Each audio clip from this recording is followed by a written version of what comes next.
Welcome back to another edition of the audio narration for the Civ Battle Royale. My name is Dawkinzz, and let's get to it.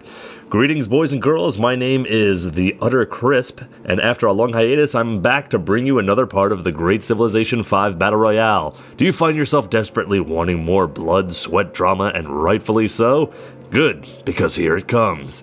Last time on the Battle Royale, major developments included the beginning of a very one-sided war for Hawaii, who subsequently ended up defending itself rather poorly against allied Blackfoot and Chilean forces. In addition, further happenstance featured the ongoing Kimberley-Sri Lankan War, which had received a boost from Australia's own Henry Parkes. But what are we waiting for? Exposition only serves to get in the way of some good old-fashioned violence. Title card by the amazing environmental artist, Nick Gisball. Before we begin, take a moment to appreciate the hard and brilliant work put in by Malistra and Laxaraxariscal for this rather fantastic map of the contemporary world. Be sure to take a moment to appreciate it in its full resolution, if only because the web of time continues to weave and the world shall never look the same again. When children are naughty, do their parents ever consider grounding them, threatening them with a lump of coal from Santa, or serving them less treats? Not so. Instead, children bedwet all around the world thanks to the horrifying old wives' tales of Paul Kruger, the Borger Man, an eternal cyborg demigod who lives in your closet or under your bed. As the old couplet goes, swear allegiance to orange and blue, else the Borger Man is gonna get you. Shout out to the Power Rankers for all the utterly awesome work and analysis that they do. And we're off. Firstly, we've been treated with an aerial assault of the Iberian Peninsula. Things seem largely peaceful around here, if a little congested, with a noticeable Spartan presence in the Mediterranean Sea and at least 10 aerial units, bombs notwithstanding, stationed in the Buccaneer city of Coimbra. Of special interest here is the visibility of Vietnamese units in pirate-occupied territory. All seems nice and cordial for now, but this serves to prove that the Trung Sisters of Vietnam apparently have the ability to project power onto the opposite side of the Eurasian landmass. Whew. Relax, everyone. Maybe they're friendly. Who wants a fun fact about IRL Henry Morgan? Gonna be presumptuous and assume that most of you said yes. Mr. Morgan, like myself, was Welsh. Sit tight, England, Ireland, and Scotland. Our home isles may be occupied, but it looks like Captain Simram has got you covered.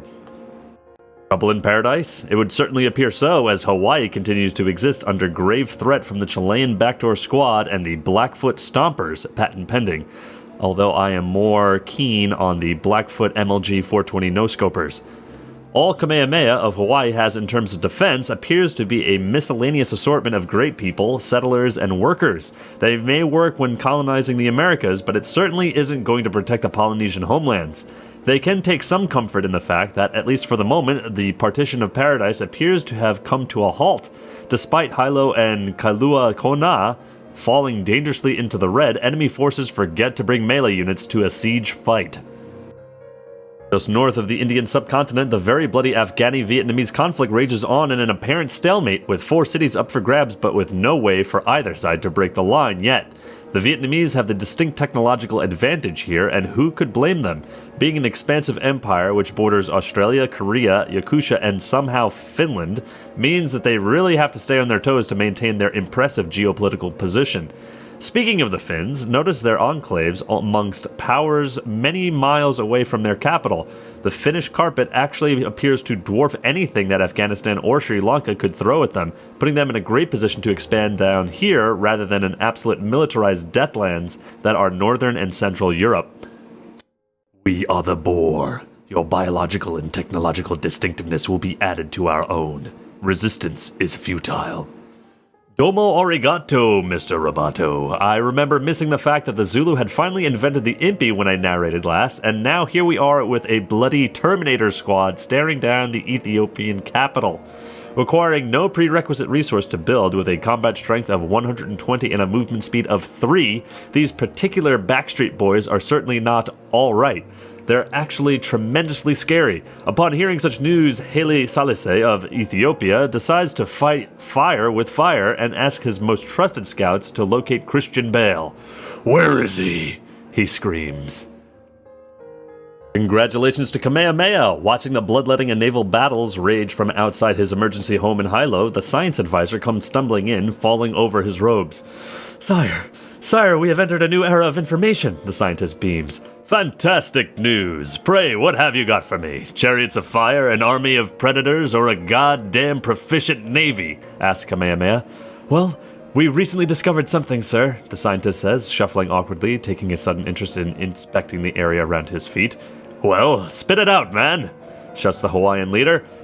Well, we did the equation, sir. All the variables, y and z, pitted against us, x. What did it find out? Sorry to say, but it turns out that in this case, sir, x equals fucked. Now that's efficiency, grumbles Kamehameha.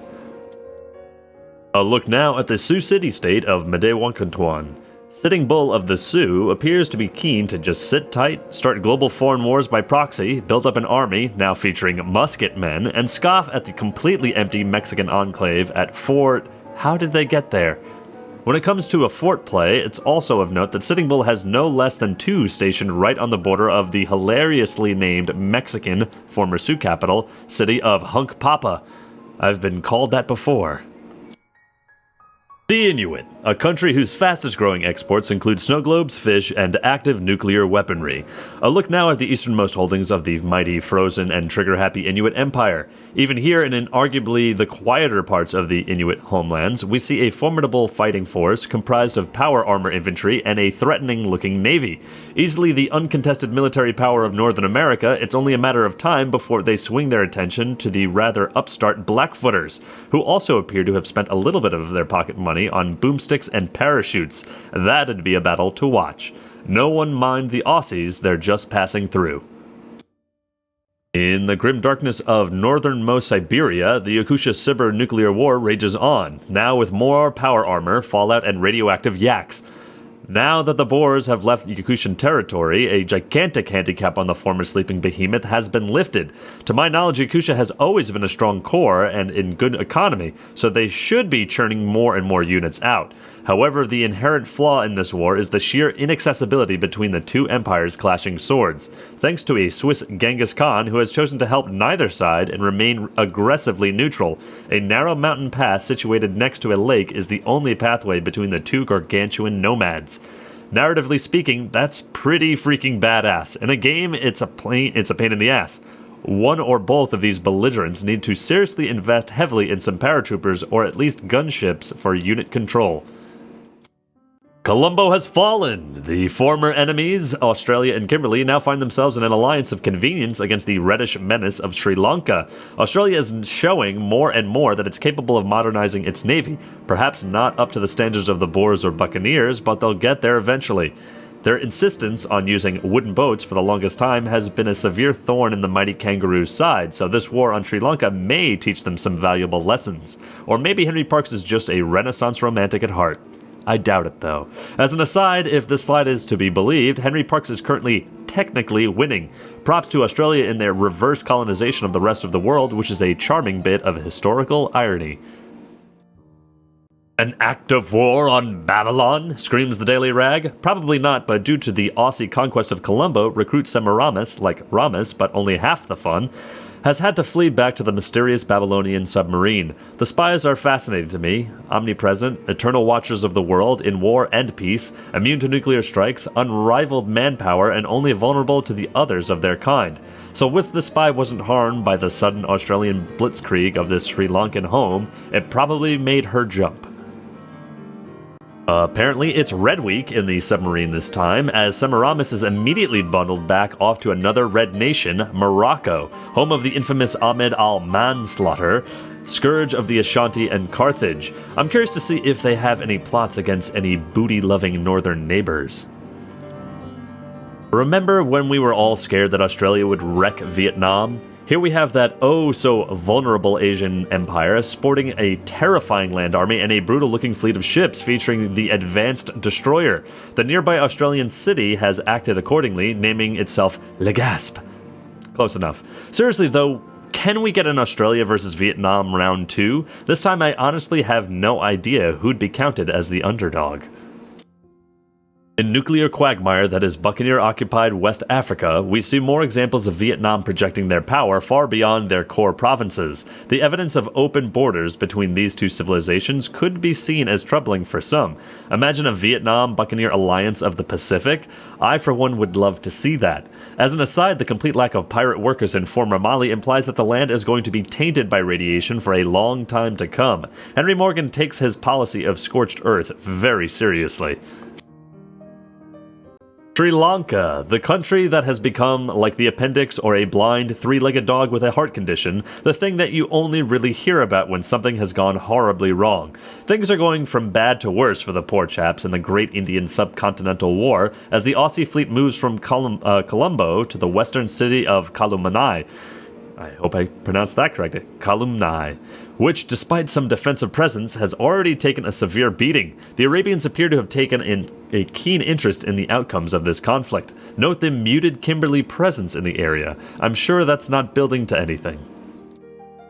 Cost has fallen. The lines of the Vietnamese-Afghani war finally and inevitably break in favor of the Trung sisters. Starting this game out, who'd have thought Vietnam to be the empire which broke the empire breaker? The USA and the USSR should take notes. Things look mighty grim for the Afghans, who are still struggling with 2 more cities dangerously close to annexation. It's a shame that, to my knowledge, Tibet isn't at war with them, because a city snipe there would be delightfully cheeky. Whilst Napoleon of France sits on his tree stump eating from his pot of honey while scratching his head thinking, "Ho hum, what can I do this way?" The Great Indian Subcontinental War continues as Australia lays claim to the city of Kalumni. The Sri Lankan headache doesn't end there as their eastern flank takes a proper battering from further Aussie forces. Henry Parkes of Australia appears to have single-handedly set himself up for a 3-pronged pincer attack on Sri Lankan mainland, assuming he can remember to bring any land forces. Here we have most of the remainder of the Hawaiian Empire. The growth of these cities is actually rather impressive considering their geographical circumstance, so it would be a right shame if something were to happen to them. Of note, Kaluikano is already in 2 deep, and it's trying as hard as it can to keep up above the black. Because gosh, dang and darn, it's scared of going under. Freshly leaked from the pirate city of Nassau, a document implicating the most political elite and biggest tax avoiders on the globe. Unsurprisingly, a northern snowy country finds itself at the absolute heart of the scandal. Gotta love a serendipitous coincidence like that, huh? In all seriousness, this shouldn't surprise too many people, as this basically represents a list of some of the scarier movers and shakers who have the ability to reinforce their armies extremely quickly by turning gold into firepower, the tier 1 and 2 list if you will, and Mexico. Just kidding, Mexico, you're a great place. Seriously though, you've got an army going on there. Use it. At the very least, take out Texas for the capital, or move on to Canada. Twiddling your thumbs is going to get you nowhere except eventual inevitable Inuit occupation. And on the other side of the spectrum, we have a couple of nations that have legally declared dead and hilariously, below them, Japan. Alas, until somebody puts them out of their misery, it would appear that Meiji is doomed to spend the rest of his time in his godforsaken lands attempting to loot spare change from phone booths and vending machines. Yes, Meiji is the hobo of the Battle Royale. Here we're presented with a peaceful South America, so peaceful in fact that the 2 previous participants in a bloody continental war now seem to be sharing open borders. That's lovely. Now for an analysis of Army-Navy placement. It can pretty much be summed up as Chile, what are you doing? The Brazilian frontline looks like it belongs in Kaliningrad, yet all O'Higgins of Chile appears to be focused on is naval conquest to the west. I'm quite the quiet fan of Chile after its cross-continental success of the first Battle Royale, so to see them under such self-imposed threat here is a little bit upsetting. Don't get complacent, Chile. The Bucks aren't Brazil's only target. The Sri Lankans strike back! In a stunning turn of events which will totally not be completely undone oh so very shortly, the Sri Lankans stir up some nationalistic fervor and recapture both their capital and Kolomnai from the Aussies. Henry Parkes rages, screwing up the memo and hurling the ball at the messenger's face. He misses and hits the Kimberley ambassador instead. Nothing lost there then, he shrugs.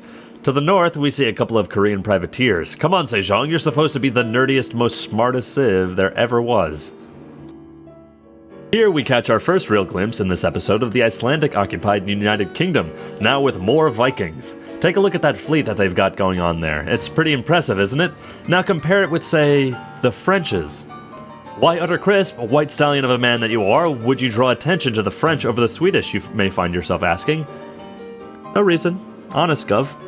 As an aside, anyone want to contest London to Nottingham as the safest road in the world? Ignore the smoke, it's just a feature. And in the Oh God Why corner, the Yakatsibir nuclear stalemate continues unabated. I would appear to stand corrected over an earlier comment I made about the state of the front lines, as this slide reveals that there is in fact a second ridiculously contrived and suicidal route between the two nations just north a bit of Amga. Seriously, most inconvenient war of all time? I can't wait for this conflict to shift one way or the other, assuming it does, because both sides have committed and in turn lost so much to this particular bloody mess. The Kimberley simply won't stand for any Sri Lankan retaliation nonsense. Sensing their chance due to a gap in Aussie logistics and a severely crippled Sri Lankan defense, the Kimberley Navy sweeps in and nabs the capital, bringing Henry Parkes down to 4 total and off from the top podium. The Kimberley would do well to grab as much territory as possible before a potential round 2 between them and the Wobbegong. Off-screen, the face of nuclear victimization, Mansa Musa, completes the Manhattan Project. Don't worry, Henry Morgan, I'm absolutely positive that the three-eyed, green-skinned Mali leader in absolutely no way bears any sort of meaningful grudge. Chile has entered the information era, a thorough well done to Bernardo O'Higgins, who really needs to consider halting the celebrations and getting a carpet of powerful contemporary units if he wants to survive the next couple of parts. Maybe I'm doing Chile a disservice. They certainly have a very capable navy as evidenced by the ongoing Polynesian conflict, yet a hell of a lot of Brazilian cities are inland and very difficult to get as a result. It's about context, Bernardo. Read the bloody map. Great news for all of our crab readers, you're still legally recognized by the World Congress. You may want to consider a life in Armenia or Brazil, who seem particularly keen on you. I'm sure that they just want to make friends. Also of note, the Blackfoot may be making a bit of leeway on the mainland, but there are 2 island cities would need a hell of a lot more defense in an Inuit Blackfoot war. Could the World Congress consider banning wooden ships instead? Your guns may be sick, Crowfoot, but your boats? Get with the times, bro. Dark times for the Republic of Pirates as word reaches Henry Morgan's ears through his parrot whispering timidly that their favorite powdery white substance is now considered a global no-no. Arr, it'll be the work of the Sopa again, he cries, downing the contents of his tankard and staggering on deck. They can't be destroying us from the outside, so the bastards be taking us from within. He immediately orders all of his scientists to begin figuring out which sweetener substitute best complements the rum, assuming that it hasn't all, gone. The Vietnamese also voted for the abolition of sugar. It appears that the bromance I envisioned between Henry and the sisters is, for the most part, up in smoke. Of note, the Buccaneers still appear to have a disproportionately large amount of aircraft carriers. Could Henry Morgan be investing heavily in future nuclear production transportation? It would hardly be a surprise. An XCOM squad sits patiently on the border of Ethiopia, surrounded by fellow troops of all shapes and sizes, all of which represent a direct threat to anybody unlucky enough to share the same continent as Paul Kruger, hereby known forward as Freddy Krueger, as he is a nightmare. The Ethiopian Boer crisis is like a time bomb. It's coming, and absolute hellfire will rain down in its wake. Meanwhile, in the ongoing tensions of Eastern Africa, a drunken Mongolian prophet stumbles around happily. I'm a horse archer, he goes. I'm gonna shoot you. Pew pew. He falls over, nothing appears to have been converted. Of note, some shameful Hawaiian defectors are seeking refuge, rather misguidedly, on the Boer border. The partitioning of paradise continues as both Kalua Kono and Hilo fall to the Chilean backdoor squad, who've taken full control of the invasion. Despite these recent gains, the fleet seems to have entirely disappeared, with the exception of 2 submarines, probably on fog-busting duty. Perhaps this is a sign that they're ready to wind down the war with Kamehameha. Yep, after taking the city of Mililani, Macau, a conquest which puts Chile tantalizingly close to the border with Vietnam, Think about that for a second. Bernardo of Chile and Kamehameha of Hawaii shake hands begrudgingly and call it quits. The Blackfoot don't appear to be in attendance. This is quite the bizarre war, all things considered, as the obvious winner isn't clear. It obviously isn't Hawaii, relegated to 2 separate island cities divided by Chilean-occupied waters, yet Chile did 90% of the clearing up and raked up the warmongering points, but the Blackfoot 420 no-scoped the all-important capital. Chile made very big gains here, but I smell a potential war between very recent allies brewing. Hello! Yes, we're the Inuit. Don't mind us chaps, just out for a casual little sailing adventure. What nuclear missile? Lord, no! These are just some of our taller soldiers in some new metal sleeping bags that we're testing. Say hello to Private Jeff and Private Jeff, everyone. Of note, the Kimberly better sit tight. An Inuit missile cruiser in the neighborhood has never been good news. Just ask Yakusha. In this slide, we see an absolute shit ton of nomads. 2 gigantic nations side by side with absolute gargantuan unit counts. New Sarai versus old, if you will. Genghis Khan has played the whole game surprisingly reservedly up to now, choosing instead, for the most part, to sit tight and slowly build up his unit count, letting the whole world burn all around him. He's been taking notes from early game Yakusha. Also, like his role model, he appears to have gained favor to the idea of letting the Boer occupy their territory. He should think hard about putting a stop to that very quickly because, as we all know, they're just going to keep coming. Back to the Siber-Yakut front, we see that not much has changed, but the people have probably chosen to live underwater. To be frank, it's probably a hell of a lot safer. Beriodzvo is in the black, whilst Amoa is in the red, and Turinsk is in the yellow. This just highlights how utterly impossible it is to traverse a melee unit over land to finalize a capture. The way I see it, if the status quo continues unchanged, the only way for one side to break the front line is to simply nuke the other cities out of existence. Just a suggestion. Nursing their sore arses with ice packs after being booted out of Yakusha, approximately 0.1% of Paul Kruger's forces form a proxy army in the Arctic seas north of Inuit territory. Is this the first time there's been such concentration of Big Two's forces so close to one another? Vietnam appears to have taken a page out of the Boer's book, stationing dozens of peacekeeping troops throughout western Inuit territory. The bonus for the Inuit here is, of course, is that in the event of another nuclear war against Yakusha, the Yakuts simply cannot fire back. Korea, quite the problem you turned out to be. These chaps used to be on the chopping block thanks to Vietnam, and rather brilliantly, once upon a time, China. Yet look at them now. All's fair to the Koreans. They've clawed their way back from insurmountable odds, including initiating and indeed surviving a war against the full might of the Wabagang assault on Japan way back when. Now, here they are, boasting the prowess with their atomic bombs. Seeing as this is a fully unified Korea as opposed to naughty or nice, I'm not sure what to think of this. It all depends on whether they've claimed to have discovered the unicorn or not. In the heartland of the Boer Corps, we see yet more John Connors patrolling the urban landscape. The military capabilities of the Boers continues to be unprecedented if only Kruger would come out from under the bed and actually do something. Also of note, take a look at the city defense numbers of Pretoria and Johannesburg. Then compare them with any other foreign city in any other slide. Yeah, good luck Ethiopia. Here we see Western Australia in formerly Kimberley territory. Note the unit carpet that Henry Parks is now sporting. As well as finally doing a bit of work to modernize his navy, it would also appear that a lot of his diggers are being drafted out for significantly shinier things. This is not only, I assume, because Australia is now full of holes in the ground, but also because the presence of Future World's improvements in the outback implies that he's finally got the technological prowess to become a bit of a badass.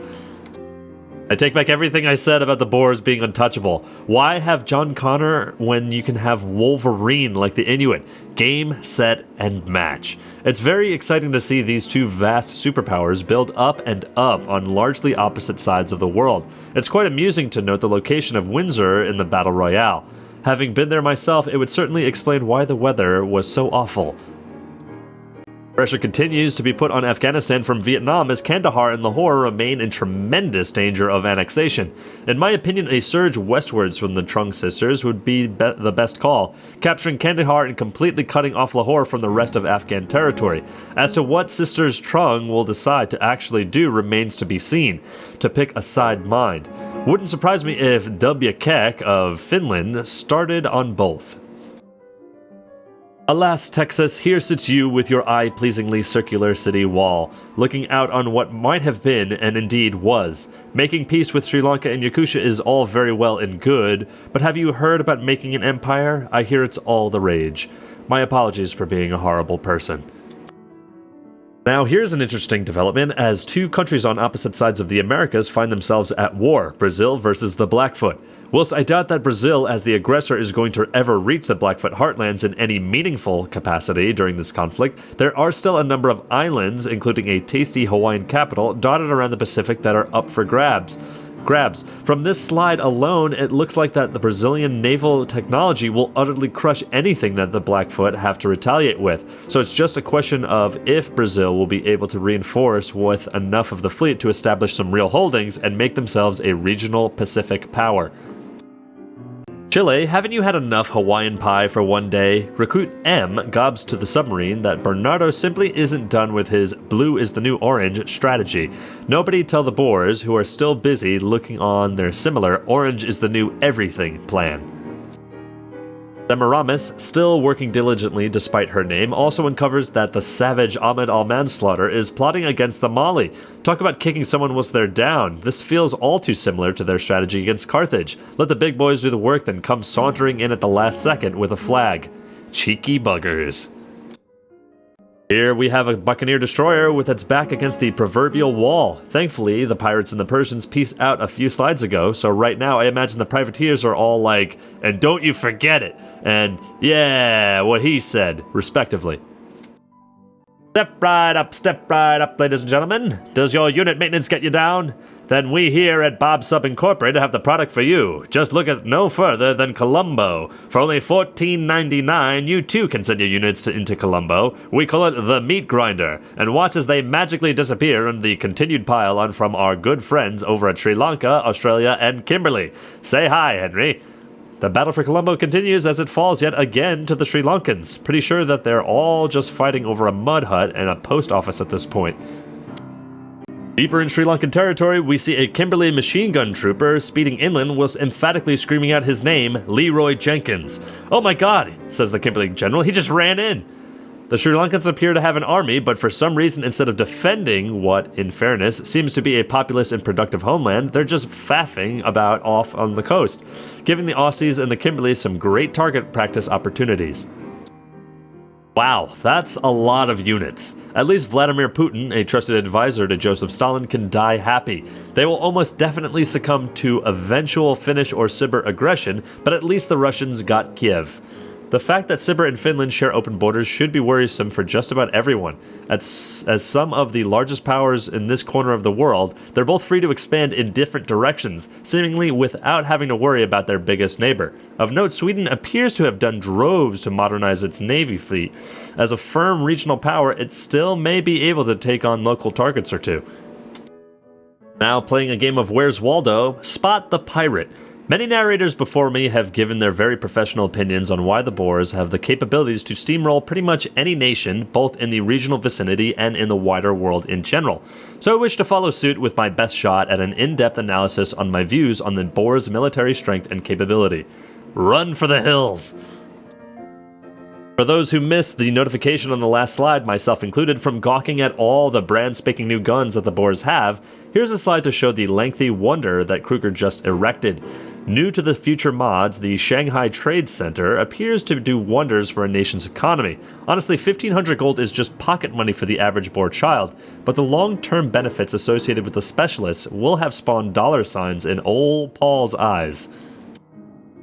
A crushing blow occurs to the Sri Lankans as the Kimberley nab both Colombo and Columni, whilst the Wobbegong crashes through Gale again. With 3 core cities reduced to a combined population of 7, even if the Sri Lankans recaptured everything and peaced out, it would take a fatally long time to recover fully from this conflict. Also, who was the naughty boy who dropped a nuke on Columni? Own up to it, or the whole class stays behind. Pearson is pissed. Lester B. Pearson of Canada has had enough of Crowfoot of the Blackfoot and looks to sow the maple seed all the way over to the west coast. In all fairness to Canada, they had it rough for a while there, particularly during the war against the Inuit, when they looked to be firmly cemented as a neighbor to the Big Civ. but they've staged a tiny bit of a comeback. Thing is, can they actually get that Mobile Sam-dominated military through the Inuit territory to Blackfoot lands? I'll admit here, I'm way too amused by the whole idea of the, hello, don't mind us chaps, Inuit here in the full force in the snowy enclave of Hamilton. Don't mind the power armor, it's just a body-fit radiator, really. Honest. Meanwhile, off-screen, embarrassed by the recent tax avoidance revelations released in the Pirate Papers, otherwise known as the List of NASA Nupties, red-faced as their flag, the Soviets peace out with the Buccaneers, citing something about it being Lincoln's fault. You ever hear the tale of the one brave Canadian soldier who alone stormed the gates of the Blackfoot Imperialists? What's it all about, eh? Spoiler alert, he's going to die horribly. But hey, it may answer my question. It would appear Canada may have some roundabout method of reaching the Blackfoot, even if it does involve a lot of, excuse me, pardon me, sir, and sorry, mate, right the way through North America. If the Inuit pick a side this war, it would be over a hell of a lot quicker. Come on, Inuit, declare war on Canada! Here we see Aussie-occupied Indonesia, and goddamn, I hope you like diggers because we've got them coming out the didgeridoo. Despite the obvious situation of sitting Christ, that's a lot of Aussie, mate. Look at the proximity and concentration of the Australian Air Force to the border of Vietnam. My count is 51, and I have no clue as to how many of those are nuclear weapons.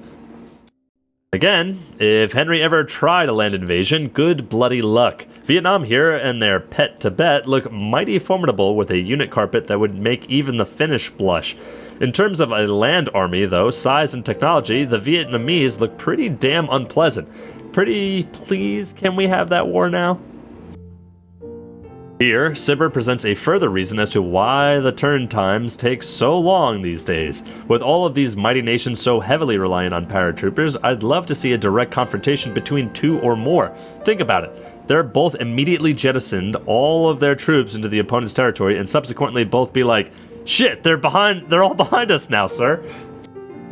Yet another setback in the crusade against Sri Lanka as they recapture their capital yet again. All three sides seem to have relatively equal military presence in the zone, so it's anyone's guess as to how this particular war is going to end up. Meanwhile, both the Ethiopians and the Hawaiians both decide it's time Stalin took the stupid mustache off of his stupid face and decide to lend a helping hand with their blades. A shot now of Sparta, where the minimum entry requirements are legs that resemble oak trees. Rumor has it that the very seas are made of protein shakes. Regardless, let's have a proper gander at the Spartan Corps. Sparta for me is a prime example of the historical parallel of superpowers rising and falling. Back in the leg day, every European nation, particularly those on the Italian peninsula and the Balkans, feared where both Leonidas and his son, Leonidas the Younger, would turn their grim, bearded hands. However, with all of that warring, I feel that the rest of the Spartan administration suffered, sending scientists to the front lines instead of actually doing their jobs. Hence, the largely backward navy and the crippling defeat handed to them by the technologically superior Sweden. I don't take joy in that. I'm a huge fan of Sparta, and I hope that they rise again. They could start by putting away that great musician, taking notes of the Buccaneer fleet materializing off the Spartan waters, and upgrading their navy. They have control in parts of both the Mediterranean and the Black Sea, so they cannot afford to continue ignoring it. In the ongoing nuclear tennis match between Yakusha and Sibber, two more nuclear weapons appear to have flown over the rocky fence and into respective opponent courts. The metaphor somewhat falls apart when referring to the scores because I can't think of anything that connects the phrases thermonuclear detonation and love. I assume Gandhi is the ball boy though. On the plus side, I'm sure that the average Mongolian citizen is just enjoying the fireworks. Stalin calls foul against the Icelandic people, claiming blatant, shameless links between the pirate papers. Visho peski Viking what is what? What would be his true motivation, you would ask? Perhaps as part of a vain attempt to buddy up with fellow minor European proto-dictator? It's funny you should suggest that. Grab your weapons, citizens, form your battalions, let us march, may impure blood water our fields. Napoleon's back, baby. In a collaborative effort unprecedented in its scope, the French Emperor and Soviet President declare war against Iceland, which pits the cross-channel nations in their very first proper wars in a long-ass time. I'll remind you that it's not swearing if you're talking about a donkey. Here's that thing though, being the aggressor at the moment, France clearly has the positional and tactical advantage, which is good, oui? Well, yes, but it's going to last them 2 or 3 turns maximum until the rather large, technologically advanced Icelandic fleet comes down to have their way with them. I see this war being heavily one-sided in Icelandic favor, but hey, what if the Swedes or opportunistic Buccaneers jumped in on the French aid too? Stranger things have happened. Note, the first paragraph taken word for word is from the French national anthem. The message is clear: don't mess with the French. The Great Indian Subcontinental War has vast become a twisted parody of George Orwell's 1984, with 3 powers desperately struggling to come out on top. In the latest update, Australia retains control of Galway, whilst Kimberley occupies Colombo. Meanwhile, the Sri Lankans don't even appear too bothered, clinging on to Columni and finding time to declare war on Sitting Bull in the process. How's that going to turn out? You thought that the Sri Lankan DOW on the Sioux was random? Think again. Clearly a cunning bit of geopolitical chess to end up in the pocket of the Inuit who, by the way, just declared war against Sitting Bull too. Oh dear, this really isn't going to be pleasant for one of them, is it? Bravely holding out with pikemen against the incoming robotic snowstorm, the Sioux peoples begin to take a long, hard look at their bucket lists. This is kind of like watching a steamroller lumber menacingly close towards a goose. Cover your eyes, folks, this isn't going to be pretty. A Marine and a Power Armor Infantry lead the White Walker charge against the Renaissance Sioux. I have a question to those who subscribe to this whole Sioux leader equals Jesus shebang. Is there anything in this holy book that says that as Sitting Bull ascended to heaven, he was then shot the fuck down by a snowman? Alright, speaking of one-sided conflicts, the first wave of Icelandic fleet has arrived to engage the French. There's quite a nasty wooden clump for the Vikings to plow through before they can reach Hastings, but the presence of an advanced destroyer near Orleans proves that the French are already feeling the heat. Cologne is going to prove to be a very valuable asset for the Vikings in this war. Colombo remains in Kimberley hands as Galway once again falls to the Aussies. Lord knows how many men and resources have been drained in this unpleasant state of affairs. Columni looks once again like it's about to fall, and now so does Vavunoya. If that city were to fall too, it would establish a foothold in either the Australians or the Kimberley to push further inland. This assuming they learn how to hold on to Sri Lankan territory. Already, the French fleet appears to be scattered and fractured, almost as if Poseidon himself had offered them his hand in friendship, and in return they just spat in his mouth. By sheer force of numbers, they may be able to hold on for a while against the Icelandic fleet, but those 2 triplanes aren't going to cut it, and the Vikings have a lot more in reserve. It's quite funny seeing the Buccaneer city of Porto and its fortress applying pressure on the French city of Hastings, because it's quite literally the exact same fight that the English and the Portuguese had so many centuries ago. Sandwiched in a large circle surrounded by fellow Northern Americans cheering and the Grand Mesa, a Blackfoot artillery dukes it out with some Canadian cavalry. Place your bets, folks. Someone that I haven't spoken about a whole lot so far is Mexico, yet based on their financial capabilities I probably should, so I'm going to do that now. Mexico still holds, in fairness, a large amount of territory within the continent and has ample opportunity to capture at least one capital, that being Austin.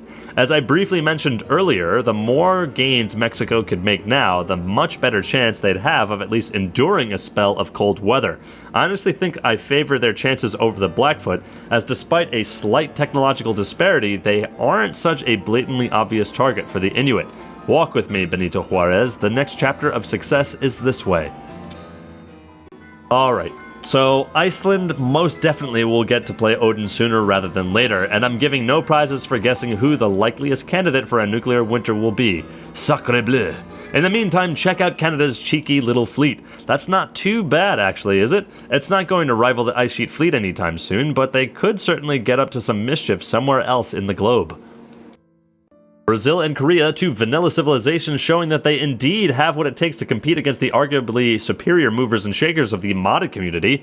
With a gleam in his eye and a smile through his beard, Pedro II announces Brazil's first successful testing of an atomic device. Whilst this may not exactly be streets ahead, it's certainly better than anything Chile has to offer. Now that's an army that could dominate the entire South American continent, if Pedro put his mind to it. I hate to say it, but Henry Morgan should consider his feathers distinctly ruffled. In a stunning turn of events, Sri Lanka once again captures Gali from the Australians, and Colombo looks liable to flip soon too. They've managed to retain control over Kolomnai and Vavunuya, so this is a sign of eventual Sri Lankan success. Either way, they've put up a ridiculously resilient fight against the oceanic giant Australia and the still relatively powerful Kimberley, so props to them. I'm getting flashbacks of the Philippines during the early days. Jose Rizal, God rest your soul. Hawaii appears to be up to something. A super secret mission involving a big, noticeable aircraft carrier and 2 fantastically loud bombers. One wonders where they may be off to, and if they were ever going for subtlety. After the initial resistance begins to crumble, Iceland capitalizes on the opportunity and takes the fight to the French, not only by crushing Orleans down to half of its health, but also by landing paratroopers directly into the French corps. These two probably won't survive, but based on the land units Napoleon has at his disposal and the state of the French capital, it looks like he may be seriously regretting his rather foolish declaration. And Moscow is apparently so nice at this time of year. This shot shows more of the naval battle in full, which shows a few more Icelandic galleasses and privateers than I was expecting, perhaps stolen from the French. Regardless, the Vikings are backed with advanced destroyers and nuclear weapons. The French are backed by 2 Carthaginian scouts, taking a forlorn peek at the battle as they wonder where it all went wrong. Ethiopia, who received loud and clear the memo on the need for rapid expansion, have made very significant gains of late, stretching all the way from East Africa right along the top of around modern-day Tunisia. As to whether it'll assist them in an inevitable war against the Boers, who can tell, but they don't appear to be satisfied yet. This is evidenced by a fort sticking uncomfortably right up Moroccan territory. Ahmed of Morocco has been planning something against Mali. Perhaps he's been pointing his guns in the wrong direction, though. I swear down, when I opened the slide, I emitted a muted chuckle and an aw. The only word I can use to describe this particular situation for Sitting Bull is unfortunate. In the last of the news slides, one has to wonder exactly what the Inuit are hoping to gain from this example of war, sick pest control, seeing as Medewankantawan isn't even the Sioux capital. That would be Hunkpapa, which lies in Mexican lands and is still very funny. They're going to rake up some pretty heavy warmongering points for this, a city which puts them in a choke point between the Blackfoot and Mexican empires. It's possible that the Inuit are actively saber-rattling against their neighbors now, demonstrating their destructive force and daring them to pick a fight. That'd be my logic anyway. Time for some statistics. First up, we find out exactly where the people who are best at surviving in this war-torn world are located. Not too many surprises up here in all honesty, perhaps with the exception of Iceland, who aren't quite as capable of settling vast swaths of snow as the Inuit are, but still seem to be managing. Great job, mate. At the bottom of the list, we see some more familiar faces and city-states. It's sad to see Hawaii down here. They were so much higher in the very recent past. Japan has it rough, over 10 million citizens and not a dime between them. One can only assume they've reverted to bartering. Every single civilization on this list is one to watch. Note particularly the top 5, who still have plenty of room to expand into smaller nations without necessarily bumping heads. I'm surprised by Brazil and Finland, however. I thought they would be much higher. Brazil especially seems to be a rising power, so don't be too surprised to see them climb up these rankings before too long, assuming it kicks off again in the south.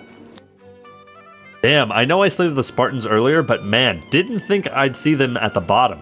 To note here, though, there's still a colossal difference in size between the nations of this list, with Sparta still being approximately 10 times the size of Tibet. Hawaii finds itself sandwiched among the civilizations amongst here too, and it wouldn't surprise me at all to find France tumbling down over the next part or two. Is it just me, or is the frighteningly large gap that the Boers had over the other civilizations in terms of military manpower getting a lot smaller? I'm a huge fan of Vietnam based on past successes, so it's extremely cool to see them, of all people, be the ones to challenge the Boers directly. As a massive Buccaneer enthusiast too, the screen worries me. Come on, Captain Morgan, you're under threat from the north and the south now. Bloody hell, talking about statistical disparities, look at this one. A staggering 70 city difference between 1st and 10th place. Could you imagine being in control of Australia? So much micromanagement and so much set to produce wealth.